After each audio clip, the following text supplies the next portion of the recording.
Olá, hoje eu vou falar sobre um tema bastante complicado, que é como recriar a curiosidade para quem perdeu essa curiosidade e principalmente como produzir, como gerar na pessoa o mínimo de ambição suficiente para ela ir atrás de melhorar a sua vida, de resolver os seus problemas financeiros e, enfim, buscar uma posição melhor para si neste mundo. As coisas práticas, principalmente esta pergunta, como melhorar, como mudar, são sempre um grande problema para a gente falar em poucos minutos e sempre o grande problema da terapia. O grande problema da terapia é justamente conseguir apagar as coisas que estão travando a gente e conseguir criar condições favoráveis para que o indivíduo consiga realizar aquilo que é o seu projeto, o seu sonho. Isso não é fácil, às vezes exige recursos também farmacológicos, às vezes exige técnicas variadas de terapia e principalmente enorme determinação e boa vontade e força de vontade da parte da pessoa que está querendo mudar e também de quem está ajudando, porque quem está ajudando, o terapeuta, também tem que ser uma pessoa de vontade, determinação e firmeza. A curiosidade é, como eu já disse em outro vídeo, ela existe de nascença nas pessoas e ela costuma desaparecer em função de alguma experiência traumática, quer dizer, a pessoa não tem bom sucesso nas coisas que faz, acaba se sentindo desprestigiada, diminuída e com isso se torna acovardada. Então começa a ficar com medo, se afasta de situações de desafio, inclusive de desafio intelectual, porque a curiosidade ela é uma vontade de aprender, de conhecer, de se meter em todos os meandros, mas evidentemente significa sempre esbarrar com dificuldade.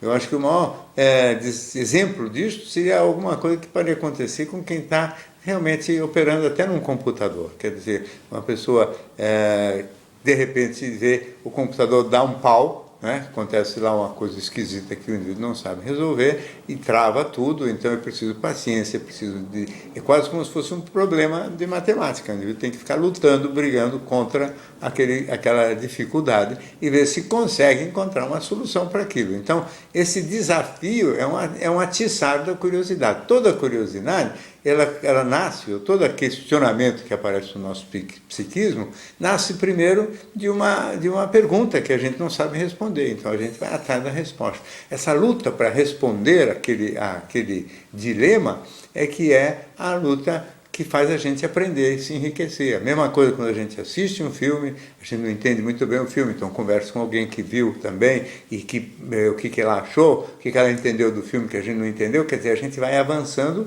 através de, vamos dizer, mandando para mais longe essa fronteira entre o que a gente sabe e o que a gente não sabe.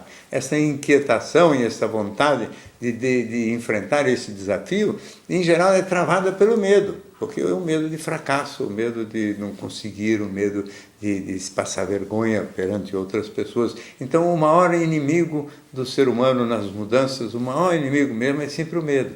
Medo de fracassar, medo de não conseguir, sendo que, na verdade, nas coisas que a gente tem curiosidade, não faz mal fracassar, porque o fracasso ele envolve a possibilidade da gente ter tentado e a gente continuar tentando. O fracasso faz parte do jogo.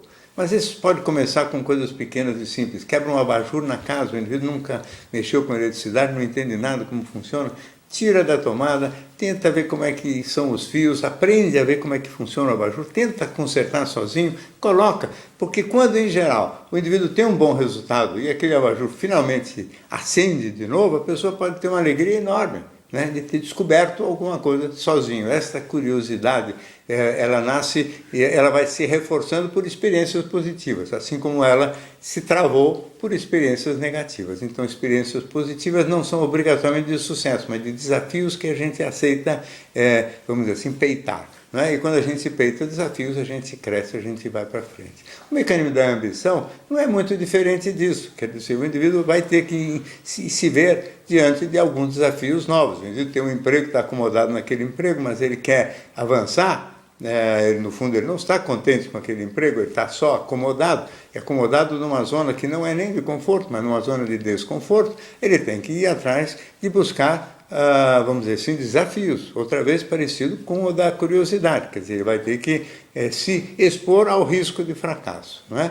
E se expor ao risco de fracasso também não tem problema nenhum, porque o fracasso já é uma vitória, a maior derrota mesmo é nem se expor ao risco, quer dizer, não ousar. Não é? Evidentemente que a ambição é estimulada também por outras coisas. A vaidade é muito importante na ambição. O indivíduo quer se destacar, quer chamar atenção, às vezes quer chamar atenção até para obter favores das pessoas do sexo oposto, então obter algum tipo de sucesso com parceiros eróticos ou sentimentais, quer dizer, quer se dar melhor, quer ser melhor visto socialmente, então a vaidade conta muito no fenômeno da ambição. E todo mundo tem alguma vaidade, e quem não exerce essa vaidade é sempre por medo, outra vez, do fracasso, o medo de passar vexame, o medo, que é sempre o nosso maior inimigo. Evidentemente que uma das coisas que também estimula muito as pessoas para frente é algum tipo de rancor, rejeição ou ressentimento passado. Quer dizer, pessoas que crescem